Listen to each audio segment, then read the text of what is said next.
ਸਤਿ ਸ਼੍ਰੀ ਅਕਾਲ, ਨਮਸਕਾਰ ਤੇ ਆਦਾਬ। मैं हाँ हरजिंद कौर मांगड़ ਤੇ ਤੁਸੀਂ ਦੇਖ ਰਹੇ ਹੋ ਇੰਡੋਸ ਟੀਵੀ। ਸਵਾਗਤ ਹੈ ਜੀ ਸਾਰਿਆਂ ਦਾ।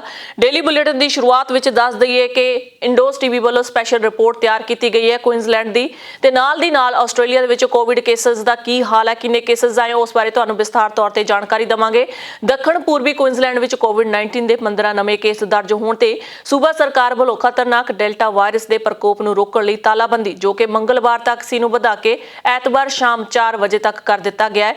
ਦੱਸ ਦਈਏ ਕਿ ਨਿਊ ਸਾਊਥ वेल्स ਵਿੱਚ 207 ਕੇਸ ਜਦਕਿ ਵਿਕਟੋਰੀਆ ਵਿੱਚ 2 ਨਵੇਂ ਕੇਸ ਪਾਏ ਗਏ ਨੇ। ਸਰਕਾਰ ਵੱਲੋਂ ਜਾਰੀ ਬਿਆਨ 'ਚ ਦੱਸਿਆ ਗਿਆ ਕਿ 13 ਸਥਾਨਕ ਪੱਧਰ ਤੇ ਅਤੇ 2 ਵਿਦੇਸ਼ੀ ਕੁੱਲ ਮਿਲਾ ਕੇ ਕੋਵਿਡ-19 ਦੇ 15 ਨਵੇਂ ਕੇਸ ਦਰਜ ਕੀਤੇ ਗਏ ਨੇ। ਵਿਦੇਸ਼ੀ ਕੇਸਾਂ ਦਾ ਸੰਬੰਧ ਕੁਇਨਜ਼ਲੈਂਡ ਤੱਟ ਤੇ ਆਏ ਸਮੁੰਦਰੀ ਮਾਲ ਵਾਹਕ ਜਹਾਜ਼ ਨਾਲ ਅਤੇ ਸਥਾਨਕ ਕਮਿਊਨਿਟੀ ਨਾਲ ਸੰਬੰਧਿਤ ਕੋਵਿਡ ਕੇਸਾਂ ਦਾ ਵਾਧਾ ਬ੍ਰਿਸਬੇਨ ਦੇ ਸਕੂਲਾਂ ਨਾਲ ਦੱਸਿਆ ਗਿਆ ਹੈ। ਕੁਇਨਜ਼ਲੈਂਡ ਦੇ ਕਾਰਜਕਾਰੀ ਪ੍ਰੀਮੀਅਰ ਸਟੀਵਨ ਮਾਈਲਸ ਨੇ ਕਿਹਾ ਹੈ ਕਿ ਤਾਲਾਬੰਦੀ ਦੱਖਣ ਪੂਰਬੀ ਕੁਇਨਜ਼ਲੈਂਡ ਦੇ ਸਾਰੇ 11 ਸਥਾਨਕ ਸਰਕਾਰੀ ਖੇਤਰਾਂ ਲਈ ਵਧਾਈ ਗਈ ਹੈ।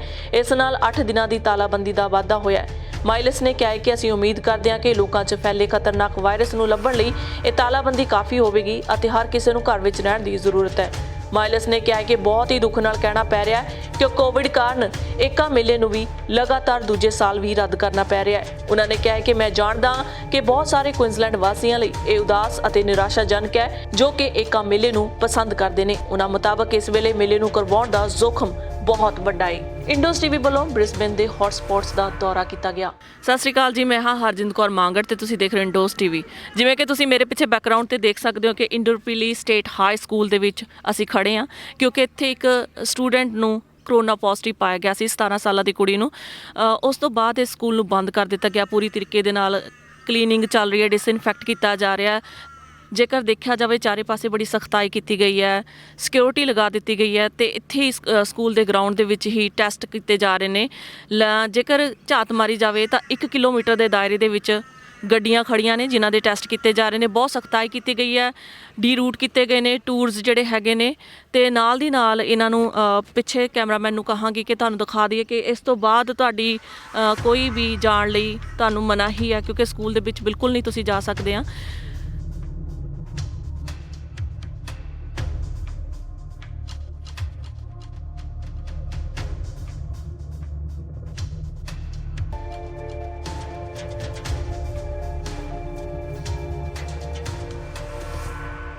ਦੱਸ ਦਈਏ ਕਿ ਕੁਇਨਜ਼ਲੈਂਡ ਦੇ ਵਿੱਚ 8 ਤਰੀਕ ਤੱਕ ਲੋਕਡਾਊਨ ਕਰ ਦਿੱਤਾ ਗਿਆ, ਯਾਨੀ ਕਿ ਸੰਡੇ ਤੱਕ। ਪਹਿਲਾਂ ਇਹ ਲੋਕਡਾਊਨ ਮੰਗਲਵਾਰ ਤੱਕ ਸੀ ਪਰ ਐਕਸਟੈਂਡ ਕਰ ਦਿੱਤਾ ਗਿਆ ਕਿਉਂਕਿ ਕੱਲ 9 ਜਿਹੜੇ ਕਮਿਊਨਿਟੀ ਕੇਸਸ ਆਏ ਸਨ। ਉਸ ਤੋਂ ਬਾਅਦ ਲੋਕਡਾਊਨ ਵਧਾ ਦਿੱਤਾ ਗਿਆ 8 ਤਰੀਕ ਤੱਕ।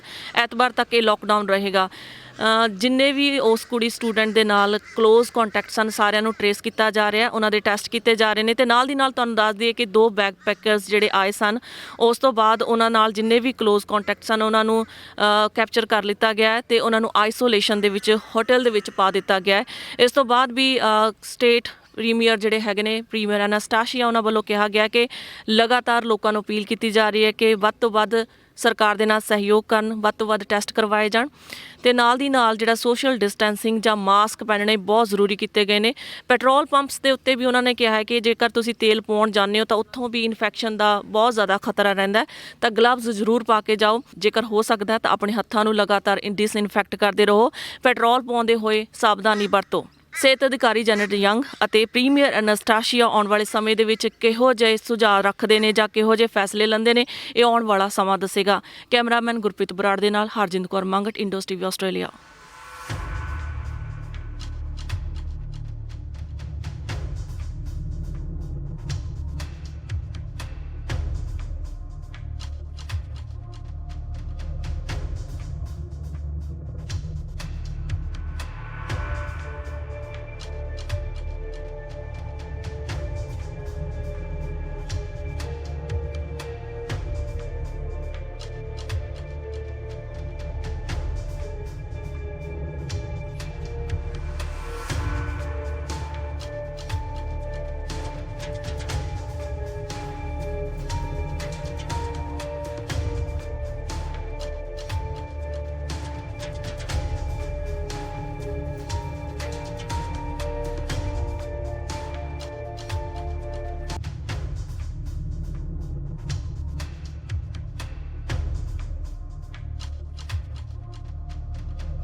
ਪਹਿਲਾਂ ਤੋਂ ਨਿਸ਼ਚਿਤ ਕੀਤੇ ਲੋਕਡਾਊਨ ਦਾ ਅੱਜ ਦੂਜਾ ਦਿਨ ਹੈ। ਹਾਲਾਂਕਿ ਤੁਹਾਨੂੰ ਇੰਦਰਪਿਲੀ ਤੋਂ ਲੈ ਕੇ ਸਿਟੀ ਦਾ ਪੂਰਾ ਹਾਲ ਦਿਖਾਇਆ ਗਿਆ ਹੈ। ਭਲਿਆ ਵੇਲਿਆਂ ਦੇ ਵਿੱਚ ਸਿਟੀ ਦੇ ਵਿੱਚ ਬਹੁਤ ਸਾਰੀਆਂ ਰੌਣਕਾਂ ਹੁੰਦੀਆਂ ਨੇ, ਪਰ ਜਿਵੇਂ ਹੀ ਲੋਕਡਾਊਨ ਕੀਤਾ ਗਿਆ, ਲੋਕਡਾਊਨ ਤੋਂ ਬਾਅਦ ਲੋਕਾਂ ਨੂੰ ਹਦਾਇਤਾਂ ਜਾਰੀ ਕੀਤੀਆਂ ਗਈਆਂ ਨੇ, ਜਿਸ ਦੇ ਕਾਰਨ ਲੋਕ ਆਪਣੇ ਆਪਣੇ ਘਰਾਂ ਦੇ ਵਿੱਚ ਨੇ। ਬਹੁਤ ਸਖਤ ਲੋਕਡਾਊਨ ਕੀਤਾ ਗਿਆ, ਸਖਤ ਹਦਾਇਤਾਂ ਦਿੱਤੀਆਂ ਗਈਆਂ। ਪ੍ਰੀਮੀਅਰ ਐਨਾਸਟੇਸ਼ੀਆ ਵੱਲੋਂ ਮੀਡੀਆ ਨੂੰ ਸੰਬੋਧਨ ਕਰਦਿਆਂ ਕਿਹਾ ਗਿਆ ਹੈ ਕਿ ਮਾਸਕ ਪਾਉਣੇ ਜ਼ਰੂਰੀ ਨੇ, ਸੋਸ਼ਲ ਡਿਸਟੈਂਸਿੰਗ ਬਹੁਤ ਜ਼ਰੂਰੀ ਹੈ ਤੇ ਆਪਣੇ ਜਿਹੜੇ ਟੈਸਟ ਆ ਉਹ ਲਗਾਤਾਰ ਕਰਵਾਓ। ਹਾਲਾਂਕਿ ਟੈਸਟ ਲਈ ਵੀ 1-2 ਕਿਲੋਮੀਟਰ ਦੀਆਂ ਲਾਈਨਾਂ ਲੋਕਾਂ ਵੱਲੋਂ ਲਗਾਈਆਂ ਗਈਆਂ ਦੇਖੀਆਂ ਜਾ ਰਹੀਆਂ ਨੇ। ਸਿਟੀ ਦਾ ਹਾਲ ਦੇਖਿਆ ਜਾਵੇ ਤਾਂ ਬਹੁਤ ਘੱਟ ਲੋਕ ਨੇ, ਸਿਰਫ ਐਸੈਂਸ਼ੀਅਲ ਜਿਹੜੇ ਸਰਵਿਸਿਜ਼ ਲੋਕ ਕੰਮਾਂ ਕਾਰਾਂ ਵਾਲੇ ਜਾਂ ਜਿਨ੍ਹਾਂ ਨੂੰ ਬਹੁਤ ਜ਼ਰੂਰੀ ਕੰਮ ਨੇ ਉਹੀ ਬਾਹਰ ਨਿਕਲੇ ਨੇ। ਜ਼ਿਆਦਾਤਰ ਜਿਹੜੀ 80% ਆਬਾਦੀ ਹੈਗੀ ਹੈ ਬ੍ਰਿਸਬੇਨ ਦੀ, ਉਹ ਆਪਣੇ ਘਰਾਂ ਦੇ ਵਿੱਚ ਮੌਜੂਦ ਹੈ। ਪ੍ਰੀਮੀਅਰ ਐਨਾਸਟੇਸ਼ੀਆ ਤੇ ਜੈਨਟ ਯੰਗ ਜੋ ਕਿ ਸਿਹਤ ਅਧਿਕਾਰੀ ਨੇ, ਉਹਨਾਂ ਵੱਲੋਂ ਅੱਗੇ ਹੋਰ ਕੀ ਡਿਸੀਜਨ ਲਏ ਜਾਣਗੇ ਆਉਣ ਵਾਲਾ ਸਮਾਂ ਦੱਸੇਗਾ। ਲਗਾਤਾਰ ਤੁਹਾਨੂੰ ਅਪਡੇਟ ਦਿੰਦੇ ਰਹਾਂਗੇ। ਦੇਖਦੇ ਰਹੋ ਇੰਡੋਸ ਟੀਵੀ ਆਸਟ੍ਰੇਲੀਆ।